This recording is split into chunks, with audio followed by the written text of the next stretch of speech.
नहीं, ये तो अभी ये पार्टी डिसाइड करेगी कि क्या करना है क्या नहीं करना है।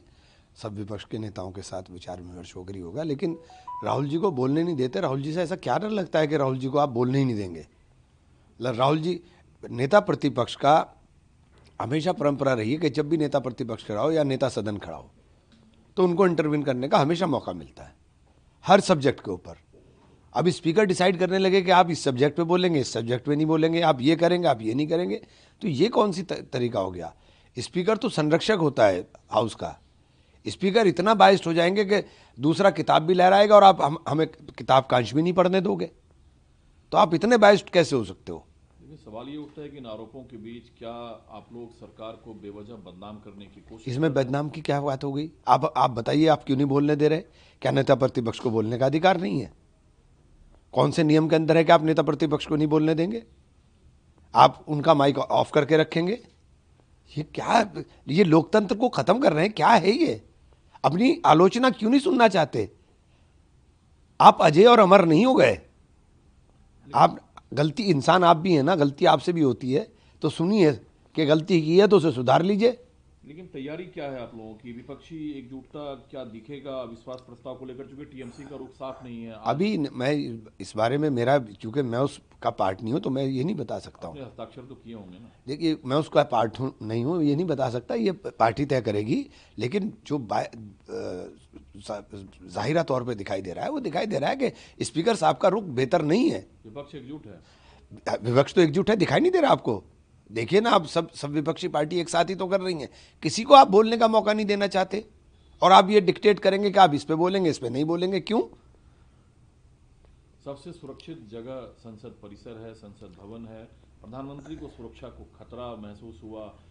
बीजेपी की महिला सांसदों ने चिट्ठी लिखा है ओम बिरला को। इससे ज्यादा शर्मनाक कोई बात नहीं हो सकती कि प्रधानमंत्री संसद में भी अपने आप को सुरक्षित महसूस करें। प्रधानमंत्री जी को नैतिकता के आधार पर इस्तीफा देना जाना चाहिए था कि मैं अपनी संसद में अगर सुरक्षित नहीं हूं। हाउस में क्या हम लोग मिलते नहीं आपस में? हम हाउस एडजॉर्न हो जाएगा तो बाहर लॉबी में सब लोग मिलते नहीं क्या? कैंटीन में नहीं बैठते हम लोग क्या? ये क्या क्या आप नैरेटिव बनाना चाह रहे हो? आप क्या नैरेटिव बनाना चाह रहे हो कि लोकसभा में हम नारे भी ना लगाएं? सदन के अंदर भी तो नियमावली है ना, कौन कहां तक जा सकता है। ये कोई नियमावली नहीं है। ये किसने कहा कि हम प्राइम मिनिस्टर की चेयर की तरफ नहीं जाते? चलते हुए हाउस के अंदर जाकर बैठ जाते हैं। मैं लगातार, कभी किसी मिनिस्टर से काम होता है तो जाके बराबर में बैठ करके बात कर लेते हैं। ये कौन सी बात हो गई? लेकिन कांग्रेस की महिला सांसदों ने जो चिट्ठी लिखा ओम बिरला को, उसमें यह आरोप है कि प्रधानमंत्री की गैर मौजूदगी को छिपाने के लिए इस तरह के आरोप लगाए जा रहे हैं। बिल्कुल सही बात बोल रही हैं, सही बात बोल रही हैं। प्राइम मिनिस्टर को क्या डर है? क्यों सामना नहीं करना चाह रहे? प्राइम मिनिस्टर को क्या डर है? सुने ना राहुल जी को बैठ करके। आपको भी तो सुनते हैं हम, आपको नहीं सुनते क्या? तो आप सुनिए। पूर्व सेना प्रमुख की किताब को लेकर दिल्ली पुलिस ने एक एफआईआर दर्ज की है। उनकी अनुमति के बगैर किताब को सर्कुलेट किया जा रहा है। वो विषय नहीं है। विषय ये है कि उस किताब में क्या है। उस किताब में क्या है उसको पढ़ करके देखिए कि उस किताब में क्या है और उसके ऊपर कार्रवाई कराइए। ये विषय थोड़ा ही है। और उन्होंने लिखी है किताब, ये सही है। और उन्होंने क्या लिखा है, जो उन्होंने लिखा है उसके ऊपर एक्शन तो करिए। आपके सूबे के मुख्यमंत्री ने कहा है कि अगर देश कमजोर हुआ तो सनातन धर्म कमजोर होगा और सनातन धर्म जब से ये सत्ता में आए, जब से सनातन धर्म कमजोर हो रहा है। ये तो साबित करने में लग गए कि हिंदू हो तो हिंदू साबित करो और शंकराचार्य हो तो शंकराचार्य साबित करो। जहां ये बैठेंगे जो ये कह देंगे वही सनातन है और वही धर्म है। ऐसा नहीं है, ऐसा नहीं है। धर्म खतरे में जब ये आते हैं तभी क्यों आ रहा है? लेकिन उन्होंने 70 साल से तो धर्म खतरे में नहीं था, अब धर्म खतरे में आ गया।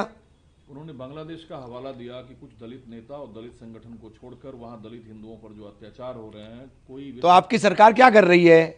ताली बजा रही है ना। ये जिम्मेदारी आपकी है, बड़े भाई की भूमिका में हो, ताली बजा रहे हो ना। बांग्लादेश को सांस लेना भी मुश्किल हो जाएगा आपके बिना। लेकिन प्रधानमंत्री जी में दम नहीं है। यहां होती इंदिरा जी, वो दिखाती, उन्होंने पहले व्यवस्था कर दी थी इस बात की जो मुजीब संधि हुई थी।